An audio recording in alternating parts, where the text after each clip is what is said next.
All right. Hello and welcome to the two-man power trip of wrestling. I am your host, JP John Poz. With me today, very special guest, former TNA Impact World Tag Team Champion. He is known as Crazy Steve. Steve, welcome to the two-man power trip. How you doing? I'm very well. Thank you for having me. What is going on in your world? What are you up to? It's the new year, and within a few short days, I will be in Las Vegas. That's the big stuff. That's the number one thing on the calendar thus far. Las Vegas, the rebirth, relaunch of TNA Wrestling, Hard to Kill, live on pay per view. Myself versus one Tommy Dreamer for the Digital Media Championship. No rules, no holding back, no excuses. This is it. That's the big thing. That's what I've been looking forward to since the end of 2023, and here we are now in 2024. So that's number one in my sights. When you're with TNA, are you officially under contract with them for an extended period of time, or what's the deal with the new TNA? No longer Impact Wrestling, but back to TNA. Well, I mean, my contract with them would have started when they were Impact Wrestling, so the rebranding has no change on that. And so I'm like, I'm with them in the sense of like I'm still an independent professional wrestler, in which case I can take all of any bookings and such and so forth. But I put them, they're number one, they're first in line. They always get first crack at stuff. So, yeah, that's the contract essentially right there in those terms. So what do you think about the name change? Going back to TNA as far as being Impact and then making yourself Total Nonstop Action again. Let me ask, okay, what do you think of it first, and then I'll answer. Well, to be honest, when I first started watching, I really liked TNA. I love the X Division. I loved AJ Styles. I mean, we're Mhm. going back 20 years. So I have nothing but fond memories of the Main Event Mafia when that was a gimmick, Sports Entertainment Extreme. I mean, I'm going back years. I'm kind of, going through the years there, but I liked TNA. I don't know if whenever they changed it to Impact, I was kind of like, well, everyone knows it as TNA. You kind of can't change it. That'd be like WWF or WWE. Obviously they had to make the change legally, Mhm. but if they would changed it completely to something else, I would have been confused. I don't know. What do you think? I like it. I like TNA, the name. I always liked it. So I ask because I kind of I get the consensus that everyone has the same answer except for me. So I'm like, to me, I was in the locker room as if anybody who knows what's going on, they posted a video at Bound for Glory of the reveal of it going back to TNA, and the locker room is exploding. Everyone's losing their minds and stuff like that. And that was a real moment. It was captured. No one knew what was going on. It was a real moment. And I remember standing there, and I was just like, okay, like to me, it's nothing. Like it's just all we're doing is changing the name. And I was not excited. I wasn't like down on it either by any stretch of the imagination, but I wasn't feeling what everyone else was feeling, including the fans. Like I said, the consensus seems to be everyone's pumped for it. So I was not disappointed in that. I was just kind of curious as to why that is. And so, like, reflecting upon that, I kind of realized that, like, I started with TNA, and the majority of our roster are comprised of Impact talent. So they have never been able to claim the fact that they were TNA wrestlers, right? So that kind of made me realize what was so exciting in their eyes. But to me, it's just nothing's changing besides maybe the branding and the name. Now we will see where that goes, and they didn't just do this on a whim. I mean, there's a method to the madness, and so we'll see how that works out. I will say it's smart from a business standpoint because everybody knows TNA. It was called Impact forever, but people are like, what? And then you say TNA Wrestling. They used to be known as oh yeah, TNA Wrestling. Yeah, I used to watch that. Yada yada yada. So the brand recognition has always been there, and I also feel like when they did change to Impact, I thought it was kind of a smart move because at the time the words TNA had a stink to them. They reminded people of a bad time in wrestling as far as like the people who are running it, and we're talking the Hogan's, Bischoffs, the Dixie Carter era, and like a lot of that stuff. It's no surprise or anything like that. It's not like I'm revealing anything, but to a lot of people, those were like there were darker times in TNA wrestling, and then so when you brought it up, it kind of had this smell to it. And I feel like that has gone away now to the point where when you bring it up, it's more nostalgic. Now it's exactly what you said. You go back with it for years. So now you're hearing this, it brings back a feeling of nostalgia. but we're also going to give you something brand new, stuff you haven't seen before. Like, I mean, we just announced Josh Alexander versus Alexander Hammerstone. Like, that's never been seen before. There's so much other stuff going on the pay-per-view. I could talk about it forever, but I'm saying it's smart in their sense, and if it develops into some sort of new TV deal with a bigger network or something like that, more power to them. It's a smart play. We'll just have to wait and see. So I guess, short story long, I'm withholding my excitement till we kind of see where this all develops. I just like it just because I used to really like the TNA product. I mean, going back, we're going back almost 20 years here, but I just always liked TNA. I don't know why. Maybe because it's so easy to say or chant Mm-hmm. TNA, TNA. I mean, that could Sure, be a part of it sure. too. And you're completely justified in that. That's all it takes. That's the beauty of pro wrestling. It doesn't matter what your opinion is. It's right. Like it's subjective to everybody. So if that's why you like it, then more power to you. Then you're excited. That's great. That's what they're trying to do, is get people excited. And if that is what is happening, and I'm the one staring at it from the outside in, that doesn't disappoint me. I'm just as happy. I am excited to see where it goes. I'm excited to see what kind of physical changes we make to the show from a visual standpoint and those sorts of things.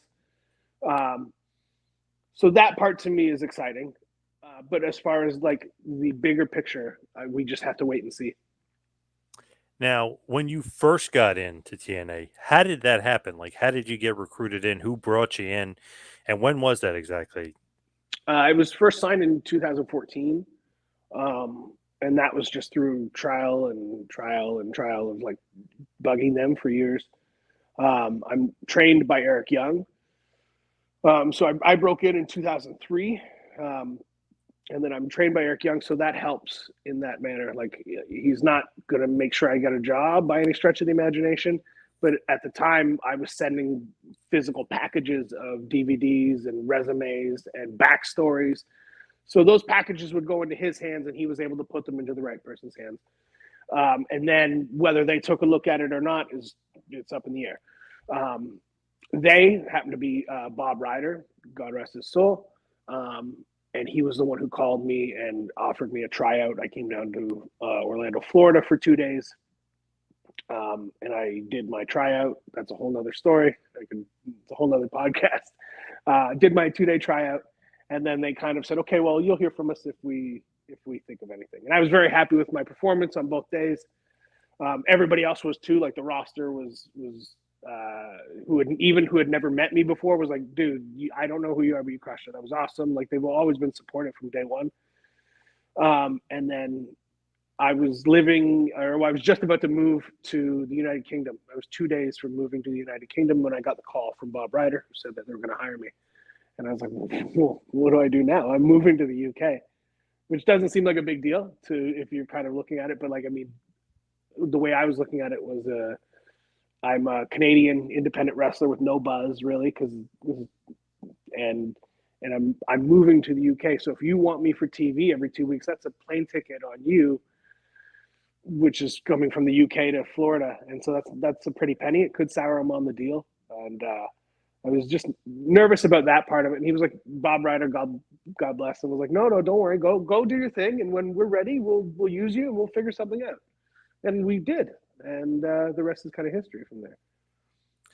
It's amazing, just like to think about like the tryouts and what you kind of have to used to do to get noticed, as far as like DVDs and tapes, and like you're sending in headshots and stuff like that. I mean, it is. I know that's not only 10 years ago, but it is way different now. It seems like the social media buzz, and there's just so many easier ways for people to get your stuff now.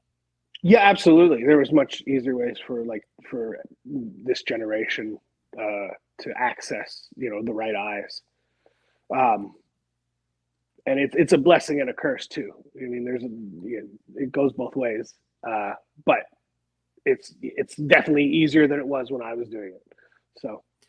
Yeah, they can find some stuff like, oh, he did this. It could be something negative. It's like, he's immature or whatever. That's Yeah. the other thing too. Like, that's what I mean. It's a double-edged sword. So it depends on how you use social media and whether or not you know how to use it as.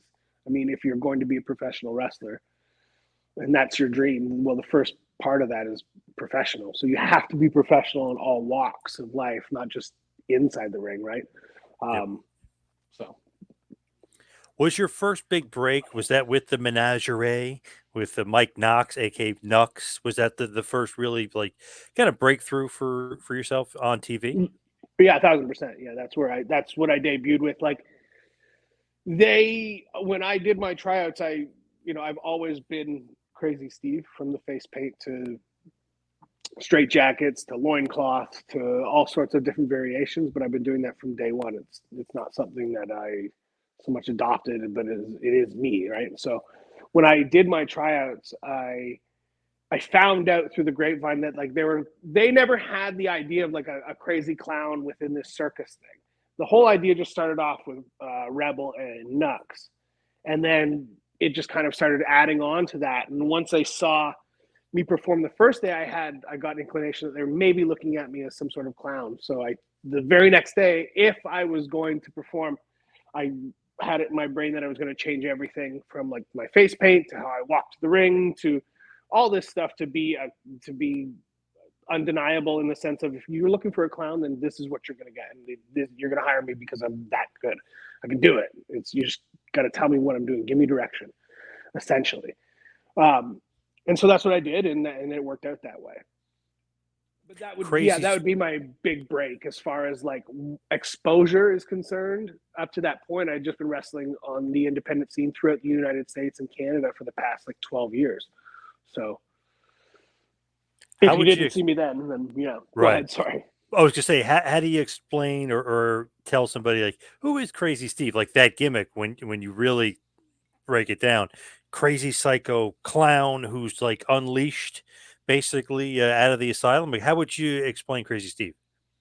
So I would never put the clown aspect on it. People often do that because that's how they saw me when I broke into Impact or TNA.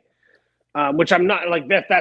I'm not opposed to it by any stretch, but I think they get lost in that aspect. Where like for the first 12 years of my career, I was never a clown. I would definitely say face paint was always a thing, but it was constantly changing from show to show, based on my moods and stuff like that. So it's kind of, I would say, like something similar to Gollum and the Joker had a kid.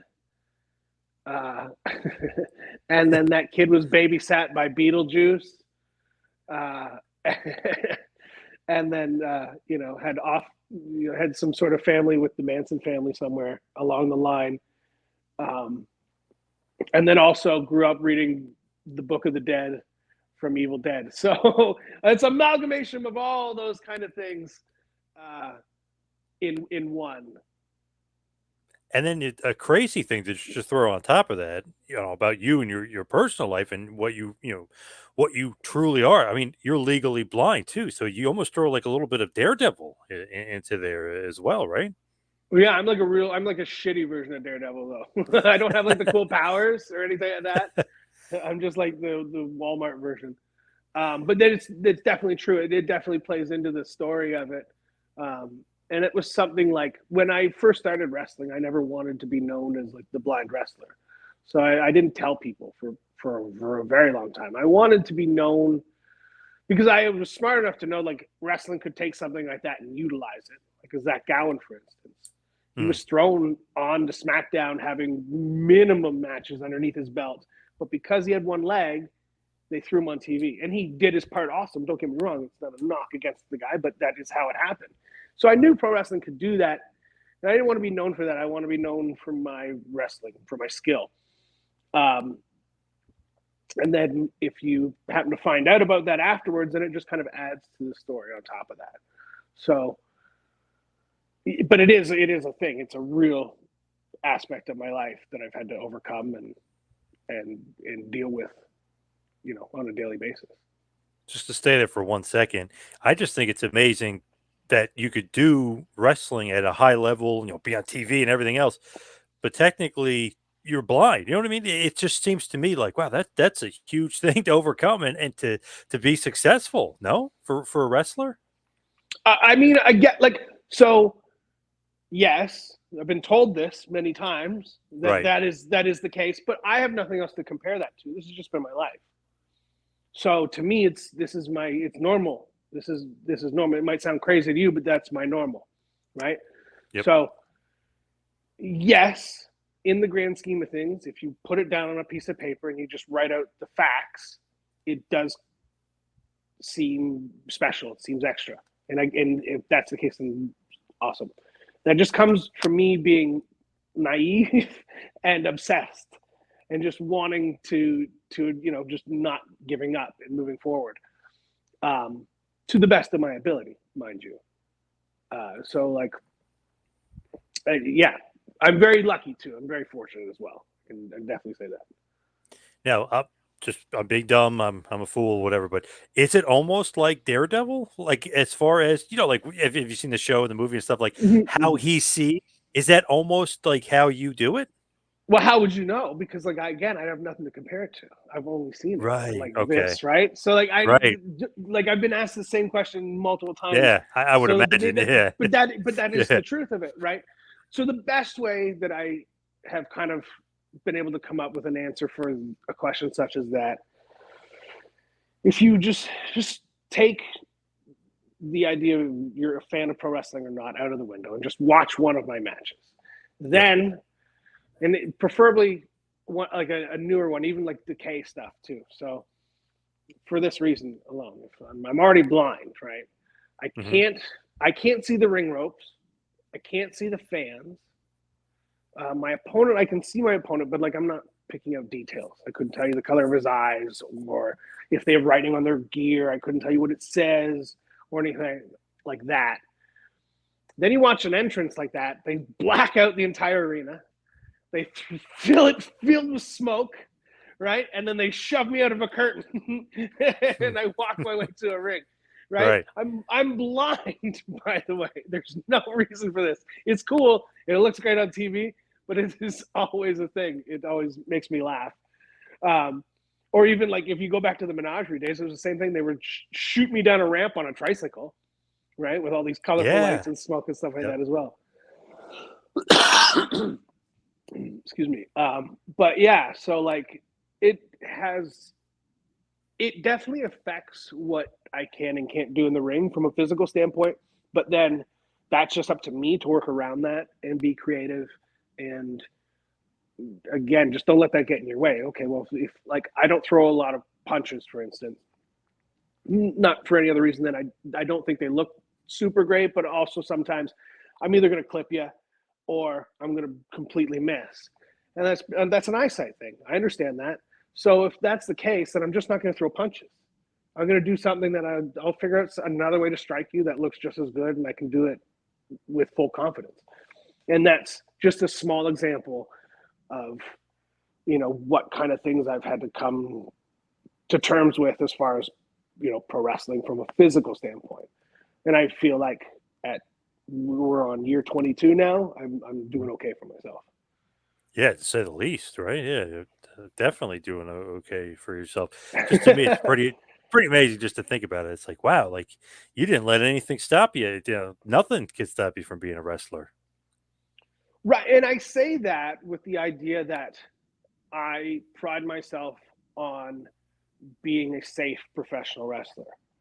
And I mean that in the sense of like when I hit you, I'm going to hit you. But I'm not somebody that you have to worry about getting your teeth knocked out or your nose broken, or I'm not going to blacken your eyes or anything like that. Like it comes with the territory. Like wrestling hurts enough as it is. Like everything in that ring hurts. Any pro wrestler will tell you. Um, and we have to do this night in and night out.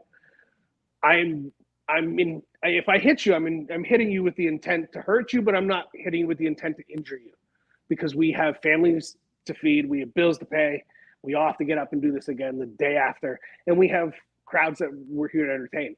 And that's at the end of the day, that's what we're here to do. We do it at a very physical level, but God forbid, again, wrestling hurts enough. You don't need me to worry about smashing you as well.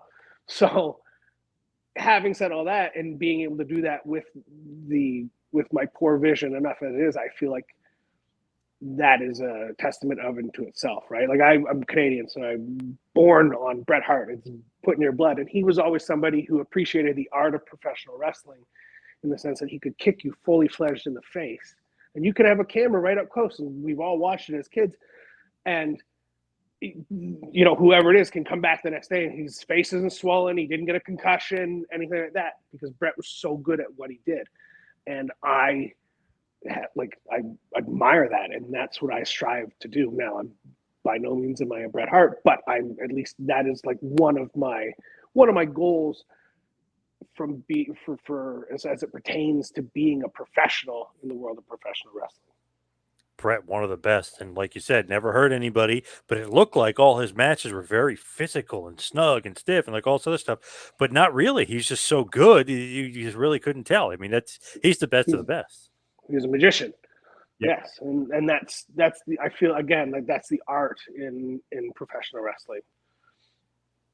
When you are, if we go back to TNA here, we'll go back to Impact. When you are Menagerie, then it becomes a Decay. Do you feel like the Decay is more you? Because I feel like that more fits Crazy Steve, the character. The Menagerie was almost more of like a circus kind of act. The Menagerie was not like that was something that was given to me, like, hey, we have this thing already, would you like to be a part of it? Yes. Decay was my idea. Decay was something that I pitched Okay. to creative. It wasn't known as that, but like the seeds of the whole thing were planted from myself. Okay, so it would become Decay. Like I coming out of the Menagerie, I was floating and not really like being utilized, and so I knew I had to switch things up. And so I always had, like, again, I didn't start out wrestling as like a clown in a circus. But I've always been Crazy Steve, and I can, if you want me to be a clown, it's the same thing that I was doing on the independents. It's just painted with different colors. But I always had something else in my back pocket, which would have been more like Decay, what I was doing. So having wanted to work with Abyss from day one and having pitched that to creative from years of even just trying to get into the company, I again pitched to work with Chris, Abyss, and they granted me that, and they also said, hey, we're going to put a female with you as well. And I've known Rosemary from the day that she's broken into wrestling, so we've been friends from day one. And at the time, she was doing the Demon Assassin thing on the independents, and I said, you need to look at this girl because she's really good, and I think she fits with what we're trying to do. And at this time, Billy Corgan is on board. He's into what we're doing. He was the one who came up with the name Decay. They liked what Rosemary had sent them, so then we were off to the races as far as like, hey, we're going to do this going into the new year. Like, this is happening. And then as far as like the look was concerned, I came up with, I was painting all of our faces, our gear, all that stuff was mine. The music I had picked out, all this stuff, and it was like my baby. So, and I had Billy and I had the writers, and everybody was happy with how everyone was performing, because of course they were, because Abyss is awesome and Rosemary is fantastic. And so when you have all three of us, and like I'm very close with Rosemary, and I became very close with Abyss, and then you put all three of us together and it became magic, and it was awesome. One of my favorite times in professional wrestling for sure. So yes, to answer your question, yeah, it's very much more me as opposed to the Menagerie. Not that I was upset with it. We could have done a lot of really cool stuff with that. But that just wasn't in the cards. So we had to pivot and roll with the punches, as you do in professional wrestling. I always like those tag teams too, with like you and Abyss, like smaller guy, bigger guy. One guy's kind of like the heavy, one guy's kind of like the leader role. I always like those teams. So you guys do win the tag titles. I mean, obviously, Beer Money, who's one of the greatest teams in TNA history. I mean, huge moment for you guys, right? I mean, that had to be, big time for your career. Absolutely, yeah. It was definitely a chapter where like the things that we were doing were working. It was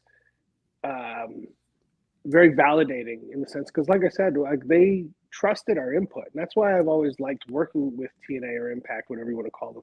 Like they always want to hear from the talent, and if they think you have a good idea, they will run with it.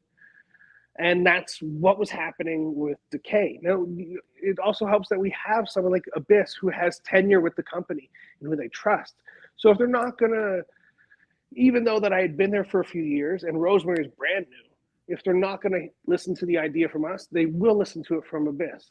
But like that was never the case. It wasn't like we had to go to him. Like everybody was so willing for cool ideas and interesting, interesting things. And then we win the tag titles, and it was like it's working. It's working. And then from there it bleeds into us working with the Hardys, and the the real justifying thing or validating thing in that whole feud was that it was put together like just naturally.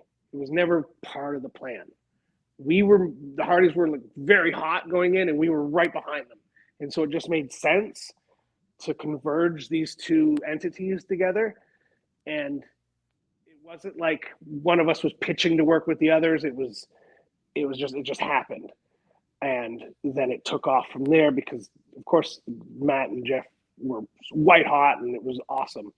And then again, you add Billy, and you add myself and Abyss and Rosemary, and everyone's throwing in all these ideas, and things just got so wacky and crazy. And like all of this stuff is happening before COVID, right? So I think about that now too. Like when COVID hit, there was a lot of this cinematic wrestling because there had to be. Yep. But then if you look at it, like the beginning stages of that happened with TNA.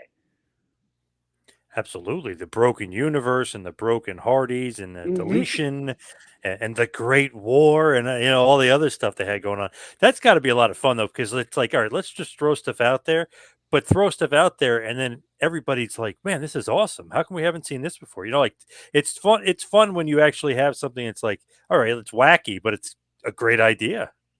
Yeah, and it's wacky, but the audience was in on the joke. We weren't insulting our audience. Yep. They didn't feel like they were being insulted because everybody was in on it and they embraced it. So once we developed that relationship, then again, you're off to the races. Then we can throw out all sorts of ideas. And there was many crazy ideas pitched, and like many more things that could have happened if different things didn't happen in wrestling. It's super interesting, but yeah, it was like a really, really exciting time. What do you think is like the craziest idea pitched as far as like the Broken Hardys and you guys and that stuff? Because obviously we saw some stuff with like the Total Deletion, Apocalypto. What's like some of the crazy stuff that was pitched that we didn't get to see? The first thing that comes to my head was I think at Apocalypto we filmed that in November, and me and Jeff were supposed to revisit the pool scene. I will also say too, I feel like me and Jeff are the first people to fight underwater, as we did in Delete versus Decay. Yeah. And we were going to revisit that scene, but it was November and the pool was so cold. Me and I was deathly sick during that taping, I remember. But me and Jeff were still going to do it because, of course, I'm going to do it. And I knew Jeff was going to do it, so I was not backing out either. So we were prepared to go and do it. We were at the pool warming up, and they shut it down right before we did because like you guys are gonna get hypothermia. Like we're not. It's not gonna work. And like it would probably be worse for the camera guy who had to be still underneath the water. That would probably suck for him. Whereas me and Jeff would be moving around at least. Yep. But that was pitched.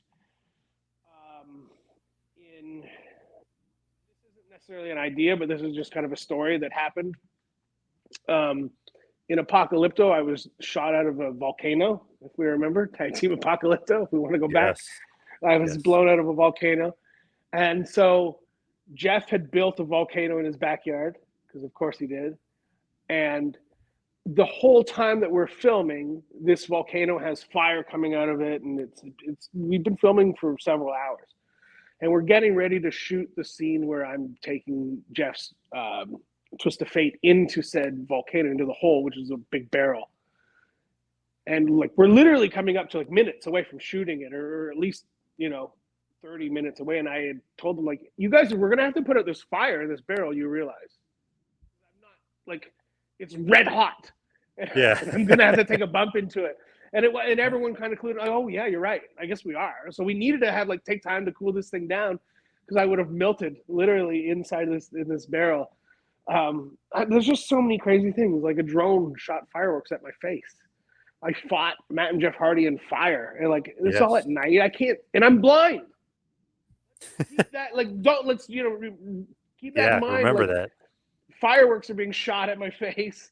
I'm fighting Matt and Jeff Hardy in their backyard in fire. Like you can't breathe. It's just all this black smoke. It was the whole thing was you know was really interesting. I'm being it's 5:30 in the morning. The sun's just coming up. I'm being driven to my hotel by Billy Corgan, and I'm like, I'm just thinking about like the whole scenario, what just happened in the past few hours, and it completely still to this day blows my mind. Even if you didn't have a camera filming it, I would have done it all because it was I'll never have that experience ever again. You know what I mean? Yeah, absolutely. Here's something crazy, and I don't think I've ever told anybody this story, but I used to be, well, people probably know about the King Kong Bundy part, but I used to be his manager kind of behind the scenes for a brief period of time before he passed. We were kind of buddies too, so I would help him. Matt Hardy contacted him, and I don't know if you were a part of this or not, but it was for one of these deletions. He said he wanted him to come out of either the pool or whatever it's called. He said he wanted him to come out and be the surprise guy because you haven't seen King Kong Bundy in forever, and he Yeah. he didn't have great health and he had some other things going on, but he I guess he turned, or when he showed me, I guess he was turning Matt down. But I was like, oh my god, you should do it. That's so funny. But I don't know if you ever heard that or part of the planning, or if Matt is just doing that on his own, going, "What legend can I get that we could have randomly appear and people would be shocked?" Oh well, that was essentially it. Like, what legend can we have? And then the names would just be fired out. So Yeah, the fact that King Kong got an invite doesn't shock or surprise me because there's a lot of names that were supposed to be yeah. part of these deletions. Yeah. I just thought, like, to him, I was like, man, Chris or Bundy, I was like, man, that's just so random. He wants you to Yeah. be part of this match, but it kind of fits in a weird way. Oh, Yeah, 1,000%. Anything that was the beauty of it. There were like the doors were open for creativity in those types of scenarios that Matt was putting together. So like anybody could have been a part of it if they were open to it. and it At was one so point, entertaining. well, yeah, at one point, I think we reached out to Bret Hart. I think at one point to see if he would be a part of it. So, like I said, like all sorts of names were pitched for any scenario. It's hard to remember which ones were which because there were just so many random things that we could have and tried to do, and for various reasons it just didn't come together. But like we always had something else in the back pocket. So yeah, we were never short of ideas when filming those things. I always feel like there's some good stuff after that was cinematic that was done, but I don't know if anything kind of matches up to what you guys were doing at that point because that was so entertaining and so good. It almost comes off like some of the other stuff was trying to copy you guys a bit. In what regard? What other stuff that we did? No, no, Like like Impact. other companies tried to do after that I with mean, well, yeah, but with the cinematic stuff. that's professional wrestling. That's par for the course. Something gets over, and then somebody will take Yes, that thing and yes. then put their spin on it. And it's not just happen. It doesn't just happen with cinematic matches. It can be characters. It can be. It is. It's just part of pro wrestling. You mean nothing. It's very, very, very difficult to find something original. Uh, Hmm. but but you know, it's just how people put their spin on it. But it doesn't shock or surprise me. It's always been that way. Hey, pretty And original. then, You put the but it does speak to.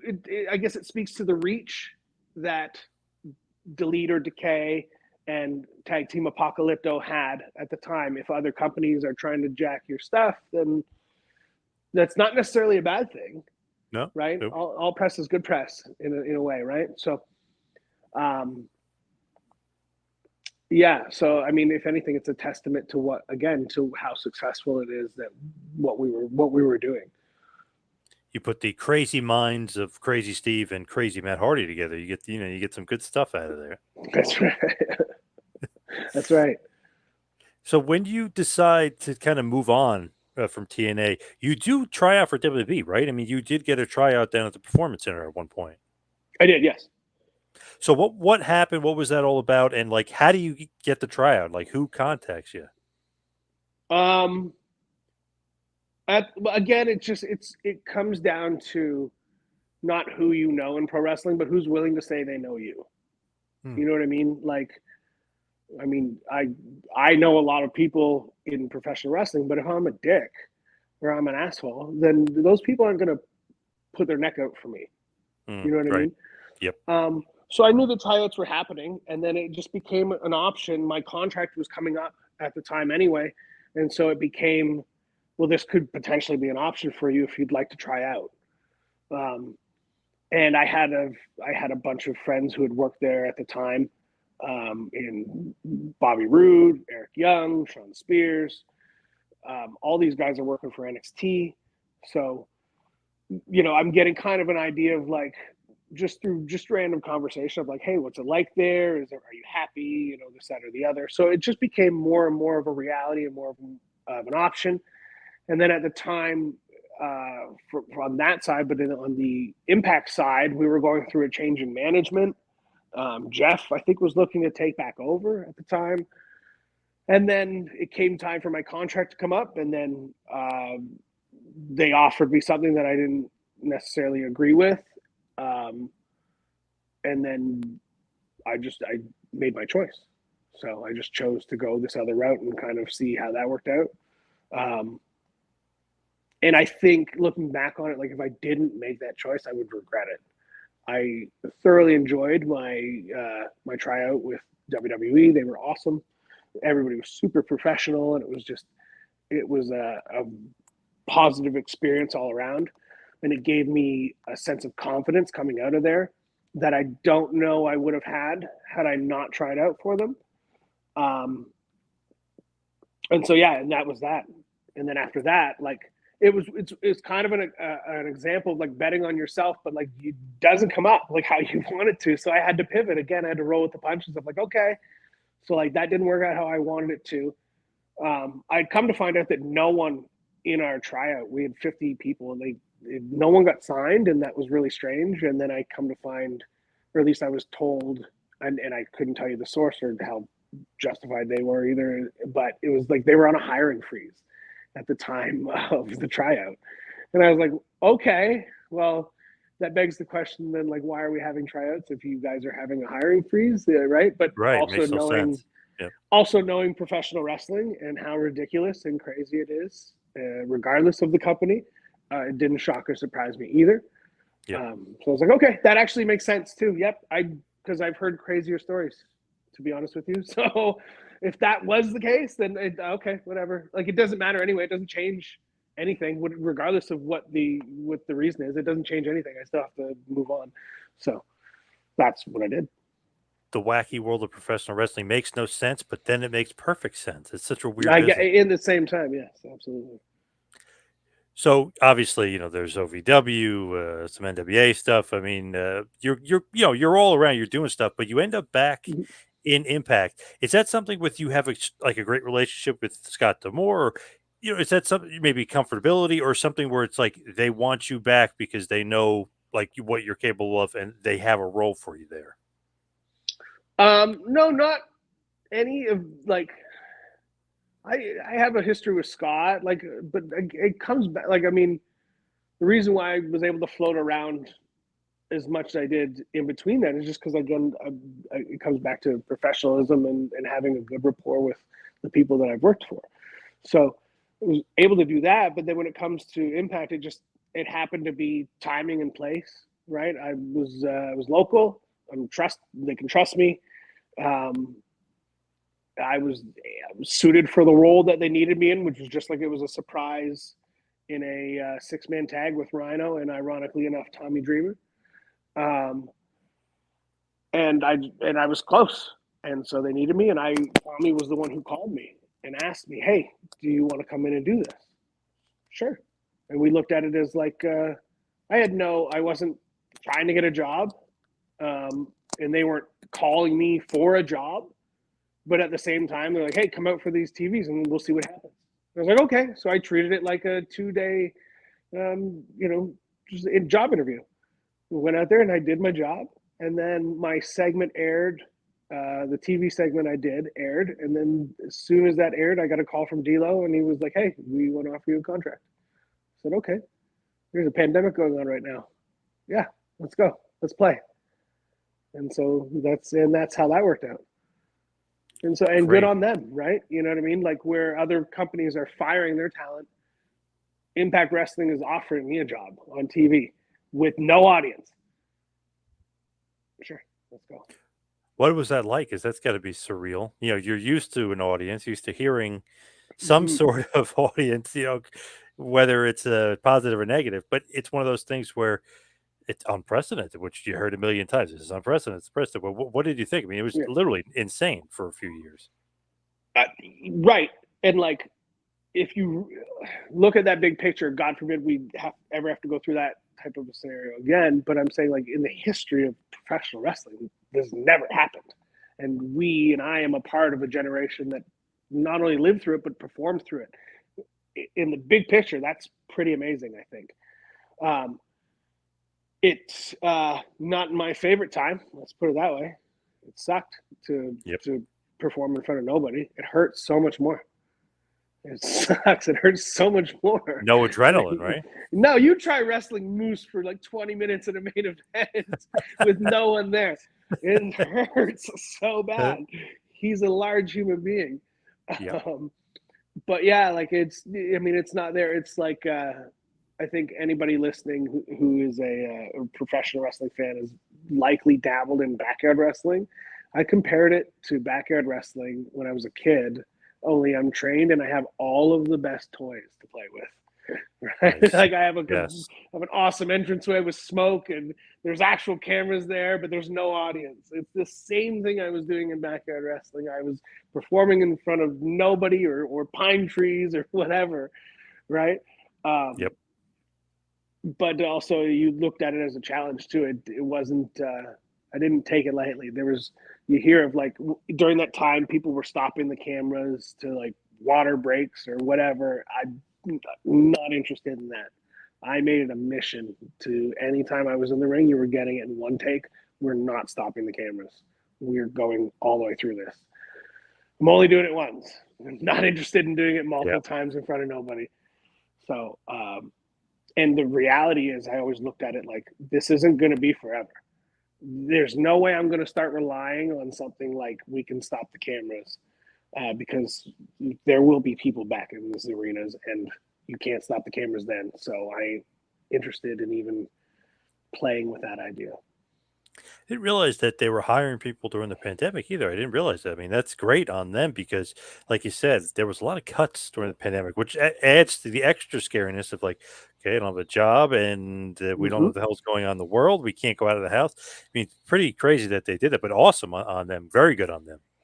Absolutely. Again, and like, yeah, if regardless if I work for them or not, I've always had a good thing to say about that company because they've always treated me very well. So that's just another example of it. When Decay comes back around, obviously you and Rosemary, is that your idea, their idea, or maybe a collaboration to bring you guys That's back? that's their idea. Um, I couldn't tell you why, but that was just their idea. If it was up to myself and Rosemary, we would have drawn it out a lot more and had probably a different take on things. But it was like, hey, this is what we're doing.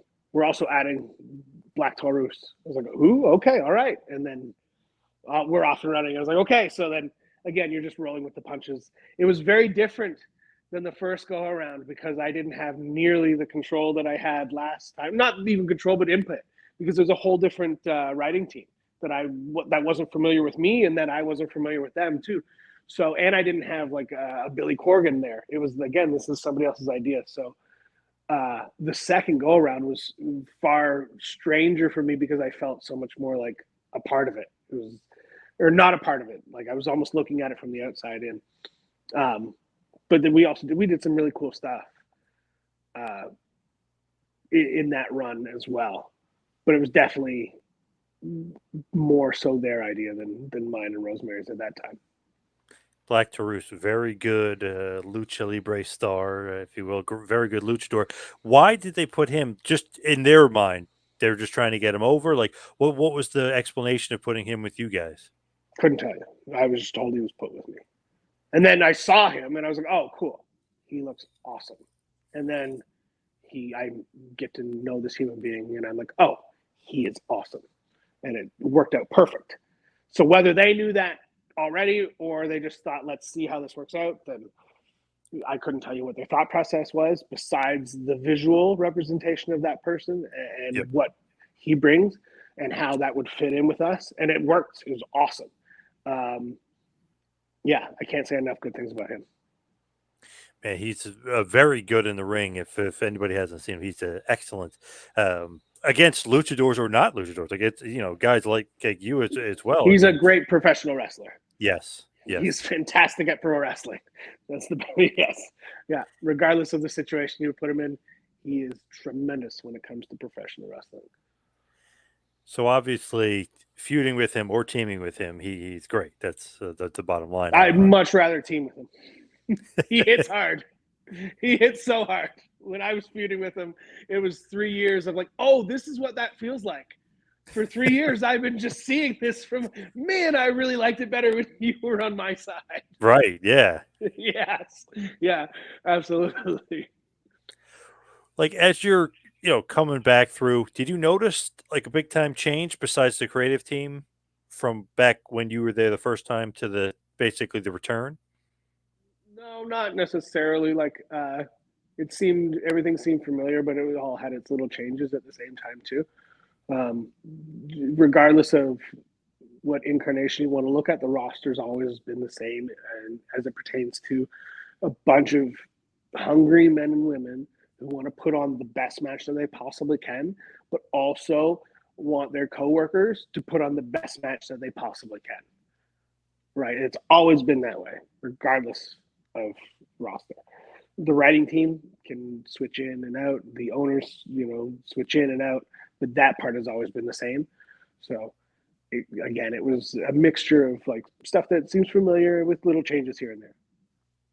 And it seems like not that critics can be I don't know, sometimes they can be a little harsh on some of the wrestling shows, but it felt like Impact for and even still to this day, for a very long time, they were getting mostly positive reviews, which was kind of strange for wrestling critics. But it did seem like whatever you guys had been doing for the last few years was like really resonating with a lot of the even the critics, obviously fans too, but a lot of the critics were loving you guys what you were doing creatively. And I think that goes back to what I was saying before when we first started the conversation of like TNA for a long time had this stink to it. Mm. And that's what a lot of those people will remember. And then it hasn't been that way for a very long time. We have a very good professional wrestling television show. We just need more eyes on it. And it's been that way for a long time. I know this because I'm at the shows. I've seen all of the matches. So and granted, I'm biased. Don't get me wrong. But I think regardless of your flavor of pro wrestling, we will give you a variety of everything if you watch our show. We just have to be seen by more eyes. For sure, that's definite. When you look at it too, it's like, man, what a roster! Like, just on paper, whatever you want to say, that you guys do have a great roster. More people need to see all these great guys on this roster. Mm-hmm. Yep. Josh Alexander, Speedball, Mike Bailey. I mean, there's guys, obviously Shelley and Saban, which everybody should know, from years ago from TNA. But there's so many good guys on the roster right now. Oh, 1,000%. Our roster, yeah. Again, we have a bunch of hardworking men and women who want to put on the best match, but also want their coworkers to put on the best match. It's always been that way. Like there's no egos in the locker room. I don't know. It's definitely, and it sounds so cliche to say, but it's definitely a family atmosphere. But I also think like if you look at the past few years and you look at the talent that has come through our locker room, from the Briscoes to Matt Cardona to W. Morrissey, like all these guys will say the same thing, that they all enjoyed their time in Impact. And again, it comes back to the roster. It comes back to the guys and girls who have been there, like myself, day in, day out, bleeding, sweating, grinding away to put on the best television show that we possibly can. As we hit the wind down here, we'll head towards the finish. Who are some guys you want to work with that you haven't, and who are some guys that maybe you want to work with again? Guys that I want to work with who I haven't, Rich Swann is at the top of that list. I'd like to get in the ring again with Chris Bay. I'd like to do, anytime I get in the ring with Eric Young. I mean, I know it sounds cliche because he's the guy who trained me, but I also think there's definitely something to what I'm doing and something to this whole world-class maniac motif that he likes to sport when he comes to the ring too. There's a lot of guys that I could do some really fun things with. Steve Macklin would be another one. Bully Ray. I would love to do something with Bully Ray. Like, the list goes on and on. To me, for personally, I'm more interested in the story than the actual like physical of the matchup. If you can give me an interesting story, we can put all the moving pieces together, no problem. And like again, I'm my strength in professional wrestling comes in storytelling. The athletics of a Mike Bailey or a Trey Miguel, those guys are on a whole nother level, and I'm not trying to even compete because I'm one, I'm blind, and two, like they're so much younger than me, and they have that, like that's their strength. But my strength lies in storytelling and character work. So give me characters, give me a story, and then that's when I can really sink my teeth into it, and that's when I feel like I'm at my best. Now, what's next for Crazy Steve? What's coming up? What's next for me is my goal in capturing that digital media championship from Tommy Dreamer. I said it for ages now. I literally just put, I don't know when this is going to air, but on the time that we're recording this, like an hour ago, I just posted a video on my Instagram. TNA_crazy_Steve. You can go look it up. I have claimed that I am Tommy's angel of death. I am here to end his final title reign in TNA wrestling. And I am going to do that on January 13th. Then that digital media championship will be mine. And that the lineage of that title is fresh. It's fresh blood. So I find the challenge of carving not only my legacy, but a legacy within a title, you know, making a stain or a scar within the history books of pro wrestling. That's the challenge for 2024 for me as it pertains to that digital media championship. Again, its lineage is new, so I have a hand in writing the chapters that go into that story, and that's pretty exciting. I like the way you put that too. You're going to be his angel of death. I like that. Nice. Well, I have to prove it on January 13th. That's the thing. So those are strong words, granted, but that's what's next for me is proving those words. And again, and I'm not selling him on fear. I'm selling him on the truth. Truth is that is what is going to happen. Now I have to back that up January 13th. Kind of fearful for Tommy Dreamer right now, to be honest. Something bad might happen. God willing. Yeah. Goals outside of the digital media championship, are you looking, once you have it, are you looking beyond? You want to be the world champ? Like, what are the big time goals for Crazy Steve? I'm taking it one day at a time. There's no big time goals. It's again, I roll with the punches, and I'll make the best out of any situation that I'm put in. So that's the long short of it. You mentioned your Instagram, but social media wise, where can everybody follow you and hopefully watch some more of your great content that you're putting out there? Absolutely, yeah. So if you're not watching TNA wrestling, you should be, and you can find that on the internet if you have the internet. If you're looking, I'm as far as social media is concerned, on Twitter or X, whatever you want to call it. I'm at Steve of Crazy. Crazy is always spelled with 2 Z's. And my Instagram, which I'm far more active on, is again TNA_crazy_Steve. And of course, I'm available for independent bookings as well, signings, seminars, all of that stuff. And that is at bookcrazysteve@gmail.com.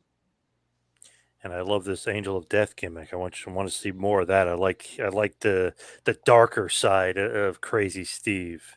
Well, then you tune in January 13th. Hard to Kill. Yes. Hey, don't forget Access TV too. If people have access, you watch Impact. Well, a lot of people are saying one of the best wrestling shows weekly, episodically that they watch. So that's pretty Absolutely. high And praise. here's the other thing too: if you don't have Access TV, it's the year 2024. That's not an excuse. You have the internet. You will Yes. find the show somewhere on the internet. Watch it. Yes. It's awesome. I Hey, promise you. hey, the YouTube channel is pretty popular too. So definitely check out the YouTube channel. It's 2024. If you can't find us on cable TV, TNA Wrestling is somewhere on social media. You will be able Yeah. to find us. I promise you. Stream the damn thing. Yeah, I agree. Totally true. Yes. But Crazy Steve, thank you so much for all the time today. Really appreciate it. Thank you as well. I appreciate it. Hopefully your listeners enjoyed it as well.